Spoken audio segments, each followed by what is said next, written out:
하나님 말씀 함께 보겠습니다. 데살로니가전서 2장 4절의 말씀입니다.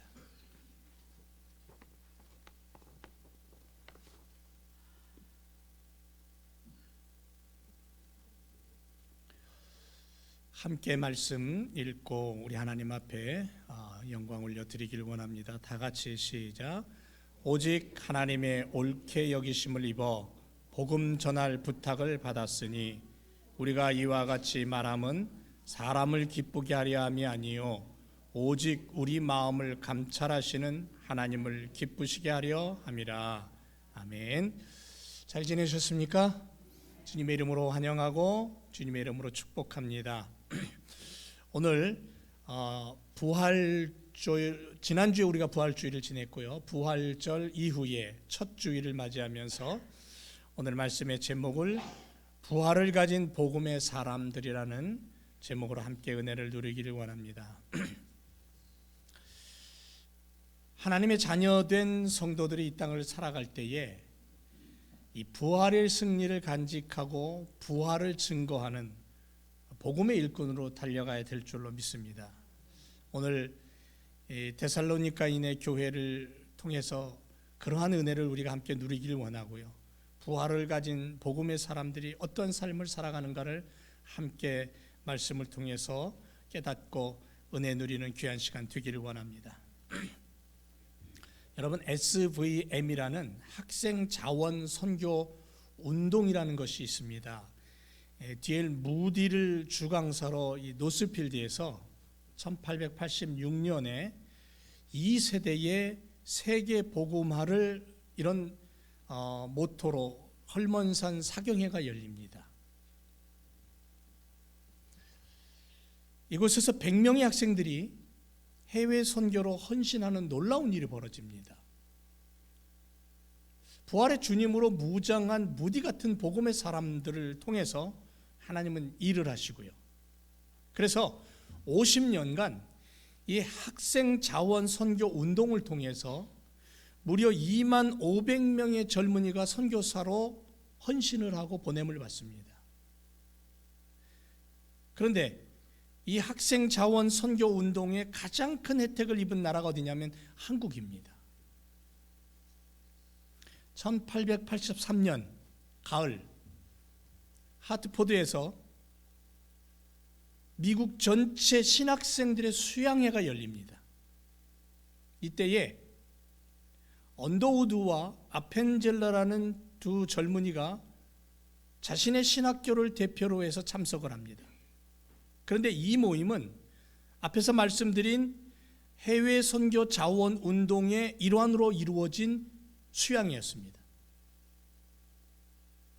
그런데 이 수련회를 통해서 이 SVM이라는 선교 운동을 통해서 영향을 받은 언더우드와 펜셀러가 한국 땅을 밟습니다. 이 두 선교사는 그 전까지 어느 나라를 가야 될지 정확하게 정하지 못했는데 이 수련회를 통해서 한국 땅으로 가기로 결정을 해요. 그리고 1884년 갑심정변이 일어난 조선의 정세는 매우 혼탁하고 불안하고 어지러웠습니다. 당시의 국제사회는 이 조선이라는 나라를 소망 없는 운동의 땅이라고 그렇게 일컬었습니다.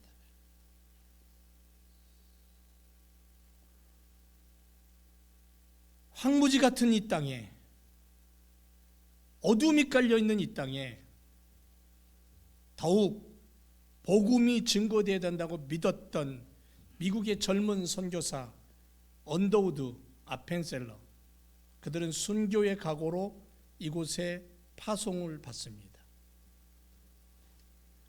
1885년 그 다음에죠, 4월 5일 부활주일 오후 3시 미국의 선교사 언더우드와 아펜셀러는 인천 제물포항에 도착을 합니다. 조선은 적박한 땅이었습니다. 갇혀있는 땅이었습니다. 당시 26살이었던 언더우드 선교사는 사도 바울이 그랬던 것처럼 눈물을 흘리며 그 조선 땅에 발을 딛고 이렇게 기도합니다.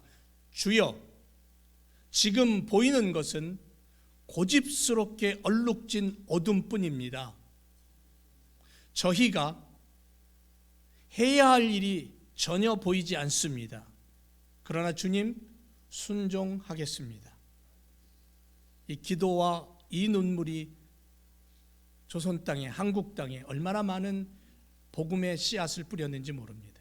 아펜젤러 선교사는 자기 선교단체에 보내는 선교 보고에서 이런 감동의 글을 적어 보냈다고 합니다.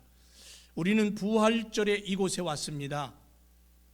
그날 사망의 철장을 쳐부수고 부활하신 주님께서 조선의 결박을 끊어주시고 하나님의 자녀로 빛과 자유의 세계로 인도해 주시기를 우리는 기도했습니다. 이런 보고를 했답니다. 여러분, 부활을 경험하고 부활의 신앙을 가진 한 사람 한 사람이 모여서 교회를 이루고 바로 그 교회가 하나님의 나라와 구원을 선포하는 복음의 깃발로 살아간다는 것이 얼마나 놀라운 일인가 하는 것을 우리는 기독교 역사를 통해서 깨닫게 됩니다. 선교사들의 이야기를 통해서 알게 됩니다. 그리고 그렇게 살아가는 성도들의 삶 가운데 하나님께 대한 감사 생활이 끊임없이 펼쳐지는 것을 우리는 느끼게 됩니다. 보세요. 십자가의 구속하심에 감사하고 부활 승리의 깃발을 들고 예수는 그리스도다, 예수는 그리스도다라고 외치며 전진하는 성도들의 삶은 주님이 오시는 그날까지 계속될 줄로 믿습니다. 그 삶은 지금 우리들이 그 삶을 살고 있고 우리의 자녀들이 그 삶을 살게 될 줄로 믿습니다. 사랑하는 제일교회 성도 여러분, 이 땅에 존재하는 하나님의 교회는 비록 모이는 처소 따로 떨어져 있고 종족, 나라, 언어, 풍습이 다 다르다고 할지라도 본래는 성령의 띠로 하나 된 교회의 구성원이에요. 구원받은 모든 성도들이 하나로 연합되어 있다는 거죠. 그래서 하나의 살아있는 유기체로 상호간에 돈독한 유대감을 가지고 서로를 위해서 격려하고 도움을 주고 함께 살아가는 그러한 존재라는 거죠. 그래서 성경은 모든 그리스도인들을 형제 자매로 부르고 있어요. 하나님의 가족이에요. 머리 대신 주님을 통해 지체된 성도들이 살아 움직이는 예수 생명력으로 숨쉬며 달려가는 것이 교회라는 거죠. 이게 우리 교회뿐 아니에요. 이웃 교회도 마찬가지고 전 세계에 흩어져 있는 교회가 다 마찬가지예요. 예수는 그리스도임을 고백하는 모든 사람들, 모든 교회는 하나로 연결된 유기체로 하나님의 공동체로 하나님 나라 백성으로 한 가족이라는 거죠. 부활을 믿고 붙잡은 한 사람 한 사람을 통해 하나님의 나라가 얼마나 강력하게 번져가는가를 기대하며 능력의 교회, 승리의 성도들로 복음의 일꾼 되어 달려가는 우리가 되어야 될 줄로 믿습니다. 이게 부활을 가지고 우리들이 살아가야 될 바로 방향이죠. 그래서 부활의 사람들은 복음 전파하는 일꾼으로 달려가면서 다음과 같은 것을 고백해야 돼요. 첫째가 뭐냐면 부활의 믿음으로 서서 주의 일을 감당하는 삶에는 결코 헛됨이 없습니다. 1절을 보면 바울은 형제들아 우리가 너희 가운데 들어감이 헛되지 않은 줄을 너희가 친히 안다, 이렇게 말하고 있습니다. 이 말이 무슨 뜻이냐면 데살로니가에서 바울의 복음 전파 사역이 수많은 핍박과 방해와 환난과 어려움이 있었고 그래서 더 이상 데살로니가에 머물 수 없어서 다른 도시로 피신할 정도로 그렇게 어려움이 있었지만 근데 그게 실패가 아니다라는 거죠. 그게 실패가 아니고 열매가 맺힌다는 거죠. 그럼에도 불구하고 바울이 뿌린 복음의 씨앗은 덧없이 사라지지 않고 데살로니가인의 교회의 안에 머물렀고 성도들의 마음속에 심겨져서 싹이 나고 자라서 마침내 열매를 맺는다는 것을 바울은 고백하고 있는 거죠. 그러니까 바울이 복음을 전한 곳이면 예외 없이 열매가 맺었어요.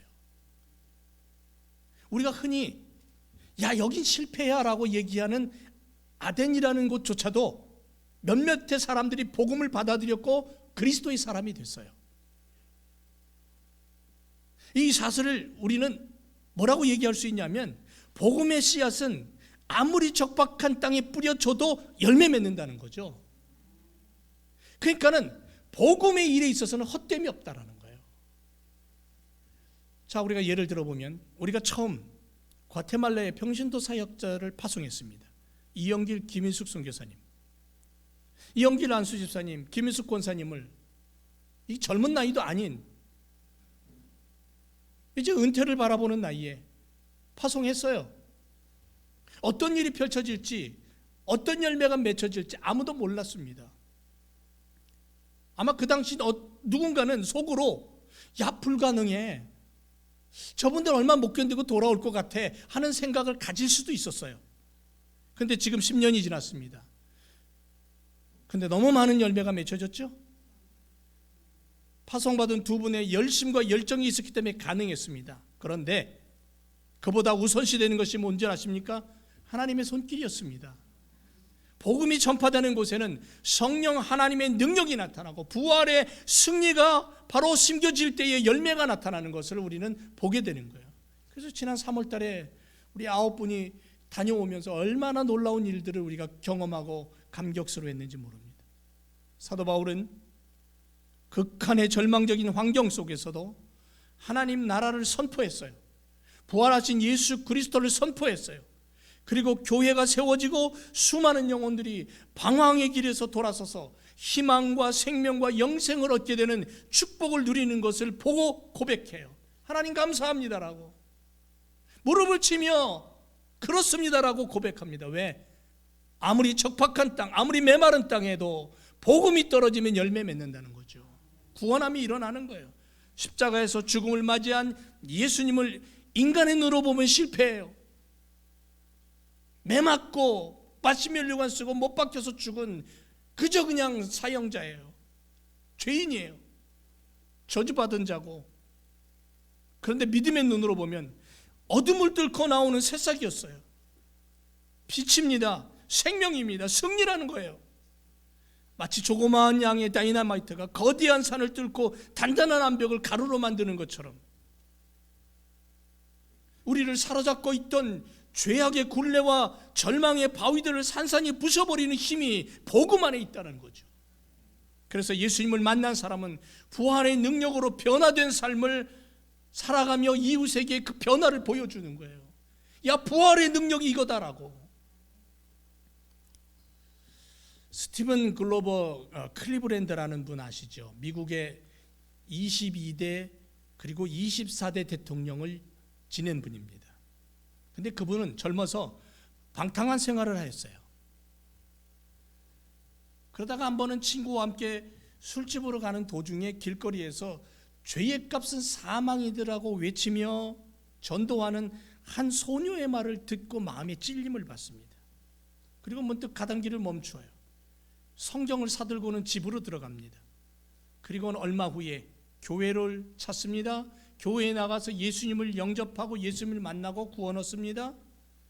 그리고는 예수님을 영접한 이후에 방탕한 생활을 뒤로 그만둬버리고 그리고 공부에 전념합니다. 법률 공부를 하고 정치 공부를 해서 정계에 입문합니다. 결국엔 미국의 대통령이 돼요. 대통령에 취임하던 그날 그는 이렇게 고백합니다. 방황하던 나라와 하여금 오늘이 있게 한 것은 바로 성경 곧 복음의 능력입니다라고. 이처럼 여러분, 하나님의 말씀에는 열매 맺는 능력이 있어요. 부활의 사람들에게는 승리라는 것을 무기 삼아, 부활의 승리를 무기 삼아 복음의 능력이 나타나서 허무함과 절망의 구렁텅이가 아니라 생명을 맺는, 생명의 열매를 맺는 삶을 충분히 살 수 있다라는 거죠. 이게 성경이 우리에게 허락한, 하나님이 우리에게 허락한 그러한 능력이라는 거예요. 이렇게 살 수 있는 이유가 뭐냐면 하나님의 말씀에는 그 자체의 생명력이 있다라고 성경이 우리에게 가르쳐주고 있어서 그래요. 생명력이 있고 운동력이 있다. 히브리서 4장 12절에 그렇게 말씀합니다. 하나님의 말씀은 살았고 운동력이 있고 좌우의 어떤 검보다도 더 예리하고 혼과 영과 관절과 골수를 찔러 쪼개기까지 하고 또 마음과 생각과 뜻을 감찰한다.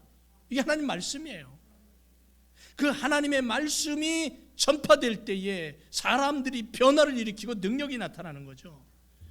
그래서 오늘 사랑하는 성도 여러분, 하나님의 말씀의 능력이란 적박한 환경에 뿌려줘도 싹이 나고 열매 맺는다는 것을 믿으시기 바랍니다. 하나님의 말씀은 믿는 모든 자를 구원에 이르게 하는 하나님의 능력이라는 것을 우리가 믿고 나가야 된다는 거예요. 로마서 1장 16절에 바울이 이렇게 고백하잖아요. 내가 복음을 부끄러워하지 않는다.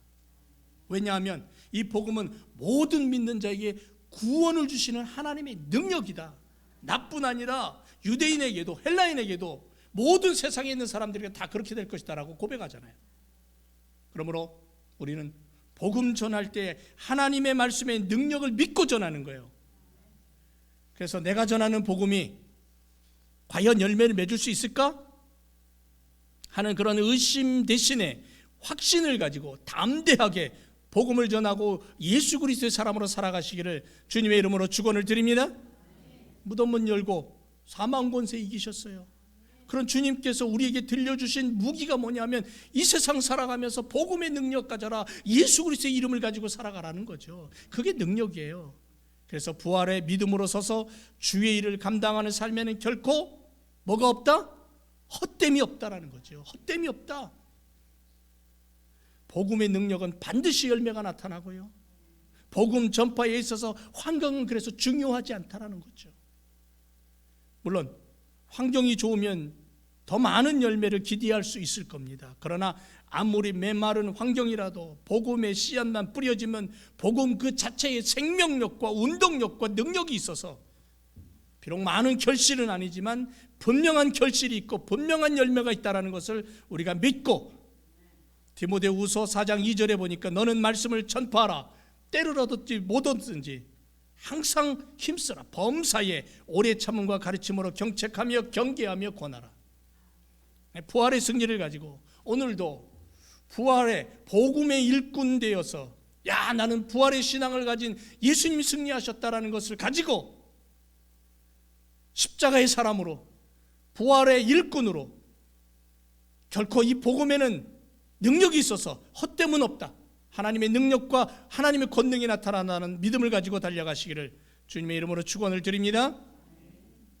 또 한 가지, 데살로니가 교회를 향해서 바울이 말씀하는 부활을 가진 사람들에게 있어서의 놀라운 일은 뭐냐면 주님께서 부탁하신 일을 이룬다는 거죠. 4절에 보니까 오직 하나님의 옳게 여기심을 입어 복음 전할 부탁을 받았다 그랬습니다.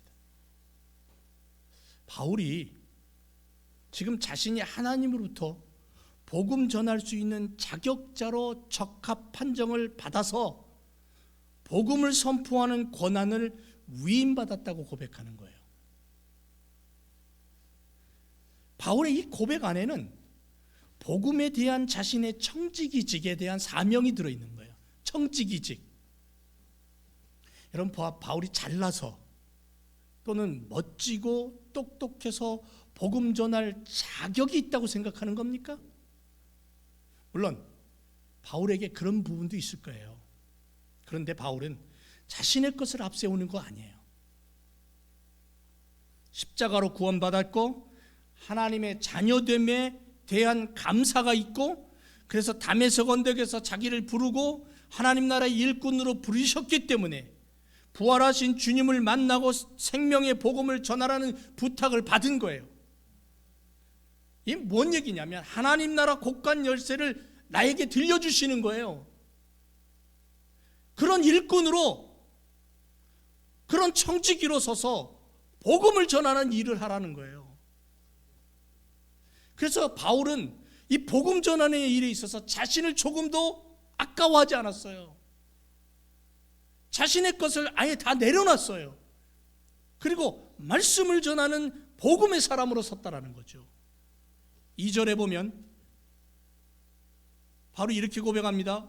우리가 먼저 빌립보에서 고난과 능력을 당했으나 우리 하나님을 힘입어 많은 싸움 중에 하나님의 복음을 너희에게 말했다 그랬어요. 바울 일행이 빌립보 지역에서 심한 고난을 당합니다. 그럼에도 불구하고 데살로니가 지역에 와서 그 심한 박해와 고난과 핍박과 회방이 없어진 게 아니에요. 그냥 여전히 더 심하게 밀려왔어요. 더 압박이 다가왔어요. 그럼에도 불구하고 뭐 했냐면 복음을 전했다는 거죠. 왜? 주님이 내게 그것을 부탁했기 때문에. 주님이 우리를 향해서 내가 너를 만들었으니까 내 맘대로 할 거야, 내 명령대로 따라와, 강압적으로 우리를 끌고 가시는 게 아니라 내 인격을 존중하시고 나의 사람됨을 인정하시고 나의 구원받음을 인정하시고, 그리고는 당신의 복음을, 당신의 십자가의 그 생명을 내게 맡기시는 거예요. 그리고 부탁하셔요. 야, 제 이렇게 사랑하는 내 자녀들아, 이거 내가 너에게 좀 맡기면 안 되겠니? 이거 좀 다른 사람에게 좀 나눠주고 전해라. 오히려 나에게 그것을 부탁하시는 거예요. 바울은 그 복음, 주님이 맡기신 그 복음의 일, 그 부탁하신 그 복음의 일을, 예 주님 알겠습니다, 내가 그것을 전하겠습니다. 그리고는 자기의 생명도 아끼지 않냐고 복음의 일에 있어서 최선의 삶을 살았다라는 그런 고백이에요. 감리교회 창시자 요한 웨슬레는 이렇게 말합니다.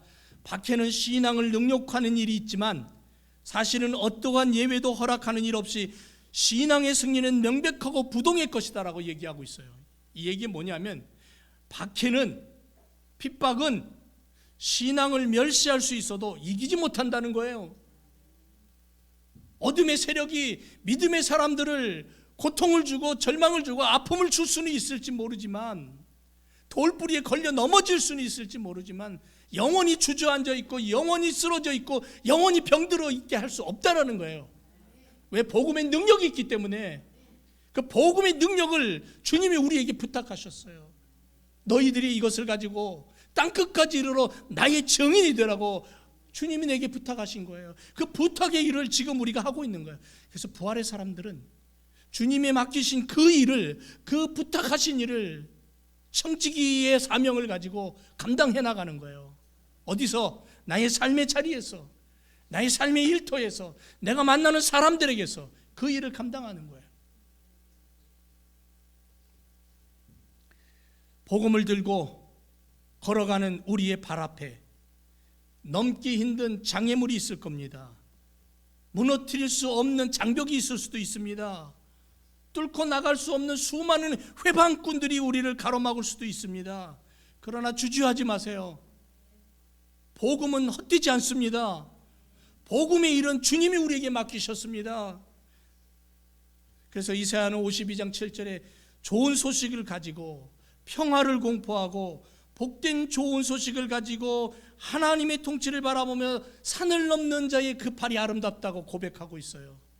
그러니까는 복음을 가진 우리들이 주님이 내게 맡기시고 부탁하신 그 생명을 구원할 복음의 일을 가지고 산을 넘고 강을 건너고 바다를 건너는 그 발걸음을 하나님이 지키시고, 하나님 뭐라고 보시냐면 아름답다고 보시는 거예요. 더러운 흙탕물을 건널 때도 있고 냄새나는 구정물을 맨발로 건널 때도 있어요. 가시밭길을 건널 때도 있어요. 그러나 그 발을 주님 기뻐하신다는 거예요.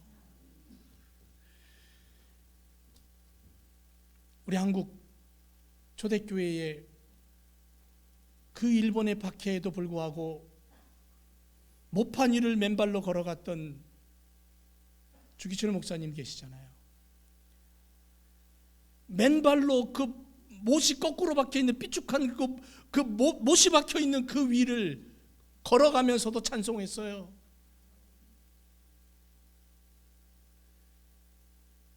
그 발바닥에서는 피가 줄줄줄 흘렀을 거예요. 근데 주님이 그 발바닥을 보실 때 아름답다고 말씀하시는 거예요.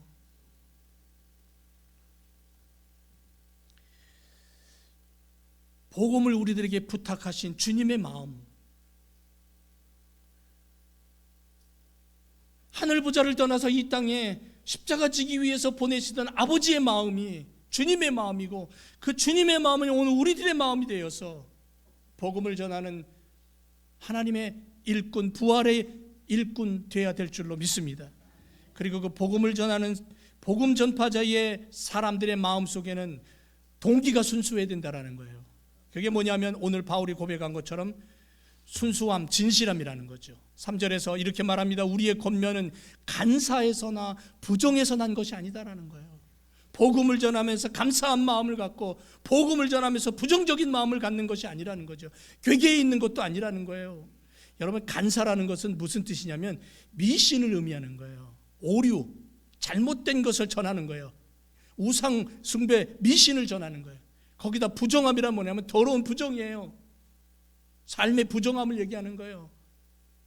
인간 도리에서도 부정함을 얘기하는 거예요. 괴계는 뭐냐면 궤변이에요. 마술을 얘기하는 게 눈속임을 얘기하는 거예요. 바울이 복음을 전하면서 사람들의 눈을 속이고 마술로 사람들을 유혹하고 그런 게 아니라는 거죠. 바울이 복음을 전할 때는 순수함이 있었고 진실됨이 있었어요. 그래서 그는 자기의 목숨까지 내어놓으며 복음을 전했다는 거죠. 여러분, 요즘 들어 우상 숭배자들과 이단들이 얼마나 활개를 치는지 몰라요. 사도 바울은 많은 반대자들과 거짓된 자들로부터 비방과 비난을 받았어요. 간사한 자라고, 부정한 자, 삶을 사는 자라고, 괴계를 일삼는 자라고, 거짓을 일삼고 눈속임을 하는 자라고 그렇게 비방을 받았어요. 이렇게 비방하는 자들은 참되지 못한 이론을 가지고 진리인 양 선전을 하면서 그러면서 자신들의 삶, 자신들의 신앙은 오히려 정반대로 십자가의 반대자들은 하나님의 이름을 들먹이며 자신의 신앙이 옳다고 얘기하고 자신의 신앙이 최고라고 얘기하지만 그들의 삶과 그들의 도덕적인 모습과 그들의 신앙의 모습은 다 거짓이라는 거죠. 참과 멀다는 거예요. 진리와 멀다는 거죠. 우리 예수님은 이 땅에 오셔서 진실함으로 가지고 사셨어요. 거룩함을 가지고 사셨어요. 그리고 세상죄를 주셨어요.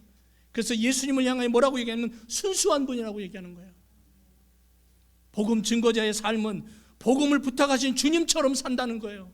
그래서 바울은 데살로니가 교회 성도들을 향하여 복음을 전할 때에도 순수함과 진실함을 잃어버리지 않고 복음을 전했어요. 너희가 그것을 알지 않느냐라고 그렇게 얘기하는 거예요.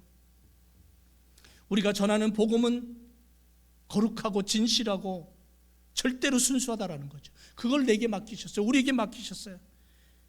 우리의 안일함, 우리의 유익, 나의 어떠한 권위, 이걸 앞세우는 게 복음이 아니라는 거죠.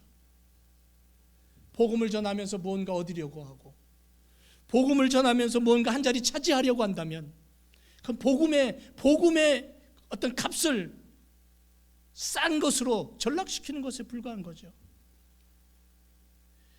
순수하신 하나님을 저작거리의 장사꾼으로 만들어버리는 모습과도 같은 거예요. 그래서 예수님이 예루살렘 성전에 들어오셔서는 장사하는 자들을 향하여서 채찍을 막 휘두르면서 예수님이 분노한 장면이 성경에 그것 나오잖아요. 다 나가라. 내쫓으시면서 얘기하잖아요. 내 집은 만민의 기도하는 집이라고. 사랑하는 성도 여러분, 우리 모두는 부활의 사람들입니다.